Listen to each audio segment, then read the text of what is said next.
Next, we're going to go to Dennis Pennington, who has one of the stops out there, but he's going to talk about stand establishment. So my name's Dennis Pennington. I'm Weed Extension Specialist with Michigan State University.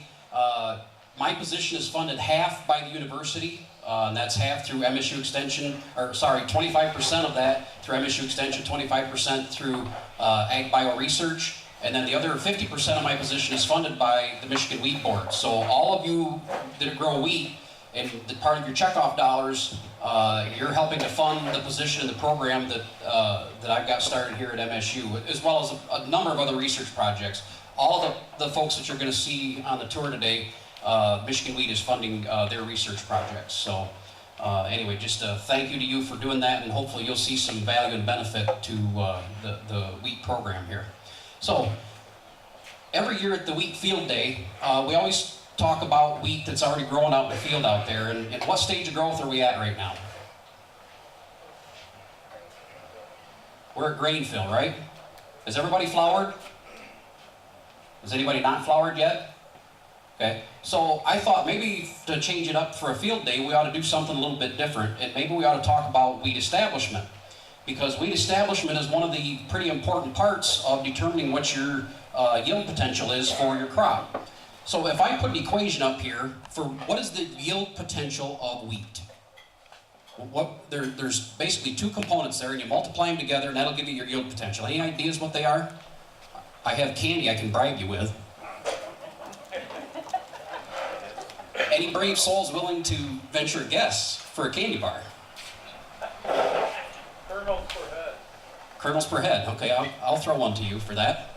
Anything else? Tillers per plant. I don't know if I can make it back there, but I'll try. Anything else? Seed size. I didn't see who said that.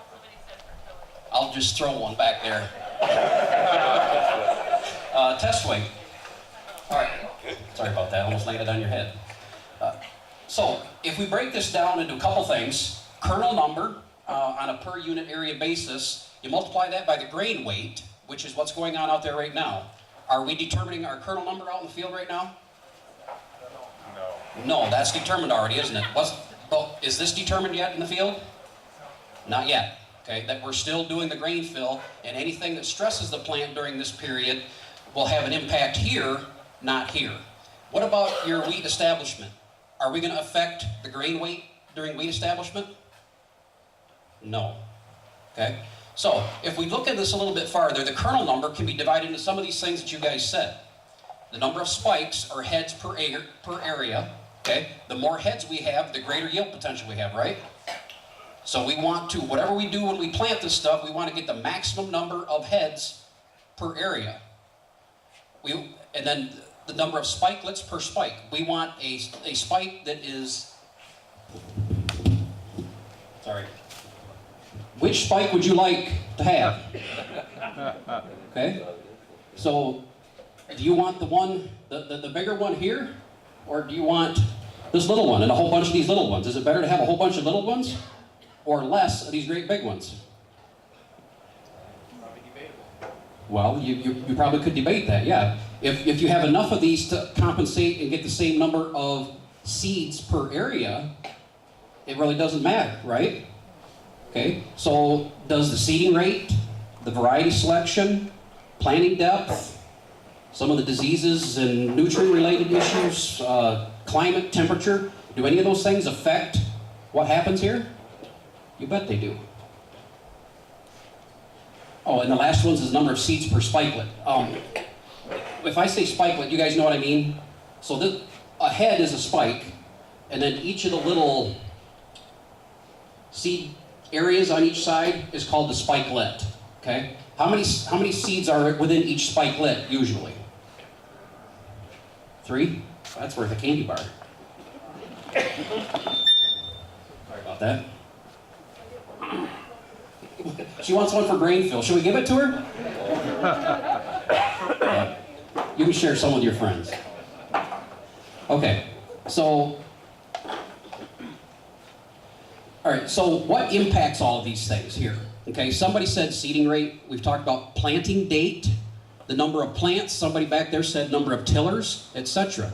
So if we want to increase the amount of tillers, what is that going to do to our spike count? If we increase tillers, what's going to happen to our spike count? Is it going to go up or down?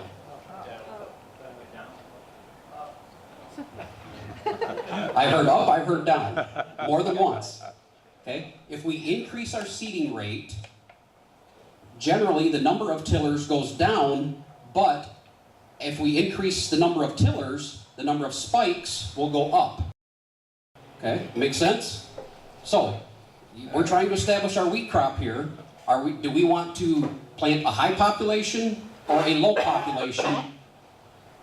And what's going to, let's say we want to target a low population. What's going to happen with our tiller count? Low population. Yes, it's going to go up, right? Okay? So we're going to have more tillers. What's going to happen to our spike count? The number of heads. Depends on a lot of things like weather. Did anybody have any frost damage? I've seen some frost damage out in the field. Not widespread, but scattered frost damage this year. So it depends on a lot of things. All right, so right now we're in the grain fill period. Longer is certainly better. The longer we can stretch out the grain fill period, the more photosynthates that can translocate from the rest of the plant to the developing kernel. What is the most important plant part for grain fill? Plywood. I heard at the back. Who said that? Just throw it. Just throw it? Okay. All right. All right, so yes, the flag leaf is the most important plant part. Does the stem contribute anything to the photosynthetes that go to the head or go to the seed? Yes, they do. I heard, I'm just throw straight back. All right, so there's a number of things that contribute to that. Do we want high temperatures or low temperatures during our grain fill period? We want low temperatures and we want a longer grain fill period. So what's been going on the last few days? Okay, what's happening in our wheat plant out there? Physiologically, what's going on? Shutting down. It's shutting down, it's maturing? Yes, it is. So what happens is once the ambient air temperature gets above about 86 degrees or 30 Celsius, the plant is producing only about enough photosynthetes, which is energy needed for evapotranspiration. Okay, and what is evapotranspiration? That's bringing water from the roots up through the plant and respiring out of the stomates, out of the leaves. And why do we do that? To keep the plant cool, yes. Okay? So at 86 degrees, that's the point at which it is producing only enough photosynthetes to keep the plant alive through through evapotranspiration. So what's going on to our grain fill? Nothing. Not a whole lot, is there? Okay? And what also happens physiologically in that developing seed when the temperatures are above that 86 degree, that magic cutoff? Well, what's happening in the seed? Does it accumulate photosynthetes, or sorry, does the length of that grain fill period increase or decrease with hot temperature? It decreases, yes. Because what happens is the rate of accumulation, what do I want to say? The rate of accumulation goes from, I had a study that I was going to share out in the field and I don't have that in here. At like 20 degrees Celsius, which is what, 70 something degrees Fahrenheit, it takes about, at that temperature, it takes about 35 days for the grain fill period. When you raise that temperature up to 86 or 30 Celsius, it cut that number in half. So instead of 35 days, you had about 16 days for grain fill period. Is that good for test weight? No. And when you get paid for a load of grain, what are you getting paid for? Weight. You're getting paid for weight, right? Yes. Okay. So if you have poor grain fill, you can significantly cut your yields back. Okay, so what is the first most important thing? I put that up there, I probably shouldn't have. I was going to give you a candy bar. What's the first most important thing you can do in determining the maximum yield potential for your field? Come on, somebody in the back. I want to whip one back to back. Well, get it planted. Okay, but what do you have to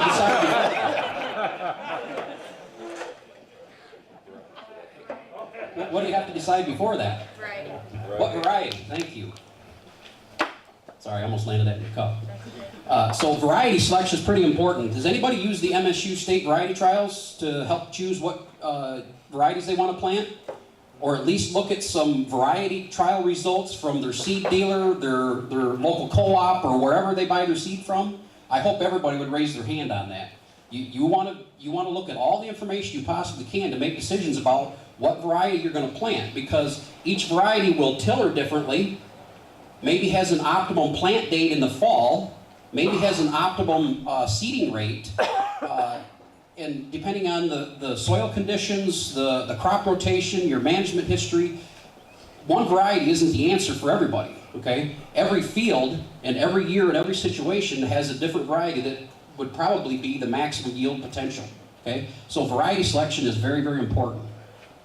What decreases yield potential?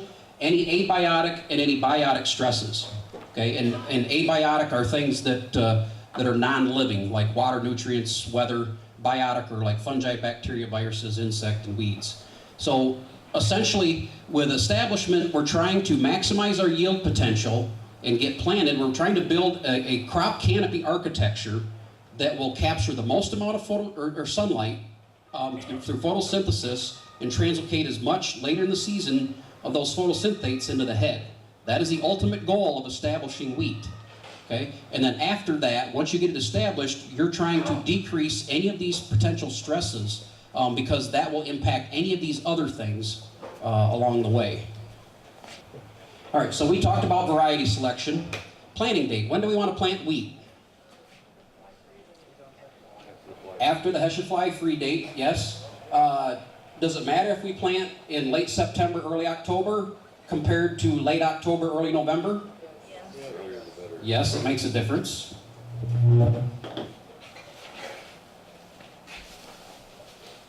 Okay. Oops. Can you tell which one was planted early? Your left, taller one. This one was planted September 27. This one was planted October 27. Same variety, same management, everything's the same except planting date. Okay? So planting date really matters.